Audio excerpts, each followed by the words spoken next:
Dale time with மீல என் கூட join பண்ண எல்லாருக்கும் வார்ம் வெல்கம். சப்ஸ்கிரைப் பண்ணாதவங்க சப்ஸ்கிரைப் பண்ணி டேல்மேட்டா மாதிரி என் கூட ட்ராவல் பண்ணுங்க. நாம இன்னைக்கு பார்க்க போகிற டாபிக் தியரிஸ் ஆஃப் மீனிங்கில் affective or emotive meaning. Affective and emotive meaning வந்து ஒரு பார்ட் ஆஃப் தி மீனிங் அப்படின்ற மாதிரி சொல்கிறாங்க. இது வந்து ஸ்பீக்கரோட பர்சனல் ஃபீலிங்ஸ், எமோஷன்ஸ் ஆர் ஆட்டிடியூடை வந்து எக்ஸ்பிரஸ் பண்ணுற மாதிரி இருக்குன்னு சொல்கிறாங்க. இது வந்து கான்செப்டுவல் மீனிங் மாதிரி லாஜிக்காக இருக்காது. எஃபெக்டிவ் மீனிங் வந்து ஒரு லாங்குவேஜை யூஸ் பண்ணுற ஸ்பீக்கரோட ஃபீலிங்ஸை பற்றி பேசுது, அதை சொல்லி தருது நமக்கு அப்படின்னு சொல்கிறாங்க. இது வந்து ஸ்பீக்கரோட எமோஷ்னல் ஸ்டேட்டை சொல்லுது. லிசனருக்கும் ஸ்பீக்கருக்கும் இடையில இருக்க ஆட்டிடியூடை பற்றி சொல்லுதுன்னு சொல்கிறாங்க. Respect, anger, politeness, affection, insult, love இந்த மாதிரியான எமோஷன்ஸ் எல்லாம் எக்ஸ்பிரஸ் பண்ணுறதா வந்து சொல்கிறாங்க. இதோட சப்ஜெக்ட் வந்து எப்படி இருக்குது அப்படின்னா approval, dislike, like, excitement, fear, Joy இது மாதிரியான விஷயத்தெல்லாம் வந்து மீன் பண்ணுது அப்படின்னு சொல்கிறாங்க. ஆட்டிடியூட் அண்ட் எமோஷன் வந்து ரொம்ப ஸ்ட்ராங்கான கனெக்ஷனில் இருக்கிறதா வந்து சொல்கிறாங்க.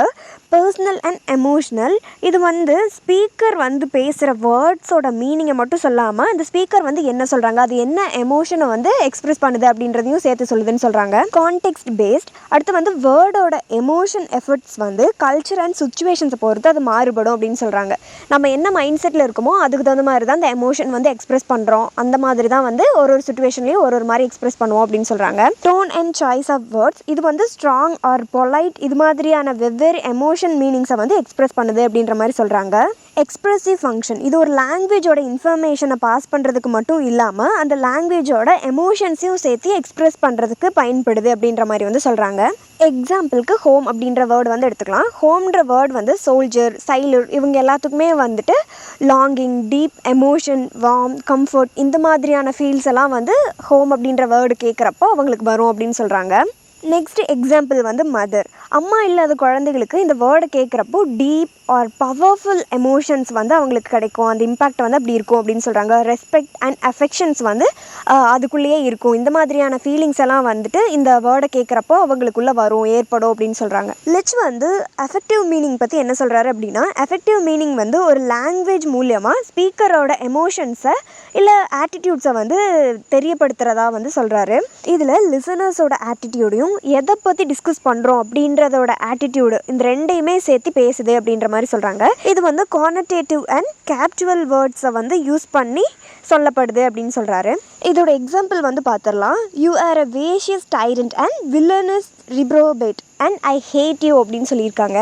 இந்த சென்டென்ஸ் வந்து ஆங்கர் அண்ட் ஸ்ட்ராங் நெகட்டிவ் ஃபீலிங்ஸை வந்து எக்ஸ்பிரஸ் பண்ணுற மாதிரி இருக்குது. இது ஒரு கோவத்தை காட்டுற மாதிரி, ஒருத்தங்களை திட்டுற மாதிரி இருக்குது அப்படின்னு வந்து சொல்லியிருக்காங்க. அதுக்கப்புறம் ஐ ஹேட் யூ, யூ இடியட் அப்படின்னு சொல்லியிருக்காங்க. இது வந்து டைரக்ட் நெகட்டிவ் ஆட்டிடியூடை வந்து லிசனருக்கு சொல்கிற மாதிரி இருக்குது அப்படின்னு சொல்லியிருக்காங்க. இதுதான் வந்து 2 எக்ஸாம்பிள்ஸாக நமக்கு கொடுத்துருக்காங்க.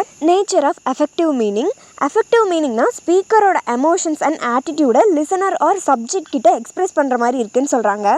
சம்டைம்ஸ் வந்து ஆட்டிடியூட் வெரி கிளியராக இருக்கும், சம்டைம்ஸ் வந்து பொலைட்னஸ்க்குள்ளே வந்து அது ஹிடனாக இருக்கும் அப்படின்னு சொல்கிறாங்க. ஒன்று டேரெக்டாக சொல்லுவாங்க, இல்லைனா இன்டேரக்டாக வந்து அதை எக்ஸ்பிரஸ் பண்ணிடுவாங்க அப்படின்னு சொல்கிறாங்க. இதோட எக்ஸாம்பிள் வந்து பார்த்துடலாம். I am terribly sorry but if you would be so kind as to lower your voice at little அப்படின்னு சொல்லியிருக்காங்க. இந்த சென்டென்ஸோட எமோஷன் வந்து என்னென்னா இரிட்டேஷன் அப்படின்னு சொல்கிறாங்க. பட் வந்து அதை அப்படியே கோபமாக வந்து காட்டாமல் ரொம்ப பொலைட்டாக சாஃப்டாக வந்து அவங்கக்கிட்ட வந்து சொல்லியிருக்காங்க. இது வந்து இன்டைரக்ட் வேல வந்து எக்ஸ்பிரஸ் பண்ணியிருக்காங்க அப்படின்றத வந்து சொல்கிறாங்க. இது வந்து இரிட்டேஷனாக தான் இருந்தது, இருந்தாலும் அவங்க வந்துட்டு பொலைட்டாக வந்து அதை சொல்லி அவங்களோட எமோஷன் வந்து எக்ஸ்பிரஸ் பண்ணியிருக்காங்க அப்படின்னு சொல்கிறாங்க. அடுத்து வந்து role of intonation and voice. ஒரே வேர்ட் தான், பட் நம்ம டோன் சேஞ்ச் பண்ணுறப்போ அந்த வேர்டோட மீனிங்கே வந்து கம்ப்ளீட்டாக மாறிடும் அப்படின்னு வந்து சொல்கிறாங்க.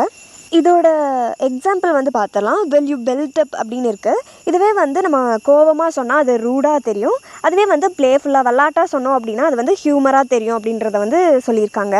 அடுத்து வந்து எமோட்டிவ் வேர்ட்ஸ். ஒரு சில வேர்ட்ஸ் எல்லாம் வந்து நேச்சுரலாகவே எமோஷ்னல் வெயிட்டை கேரி பண்ணுது அப்படின்னு சொல்கிறாங்க. பாசிட்டிவ்க்கு வந்து டார்லிங், ஸ்வீட் ஆட் அப்படியெல்லாம் சொல்கிறாங்க. நெகட்டிவ்க்கு வந்து ஹூலிகன், வேண்டில் அப்படின்ற மாதிரியான வேர்ட்ஸ் எல்லாம் வந்து சொல்கிறாங்க.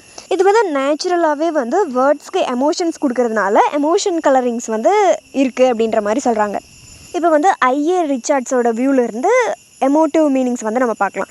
எமோட்டிவ் மீனிங்ஸ் வந்து லிட்ரேச்சர், பொயட்ரி இதில் எல்லாத்துலேயுமே வந்து எமோஷ்னல் அண்ட் எக்ஸ்ப்ரெசிவில் வந்து வெளிப்படுத்துகிற மாதிரி நமக்கு சொல்லியிருக்காங்க.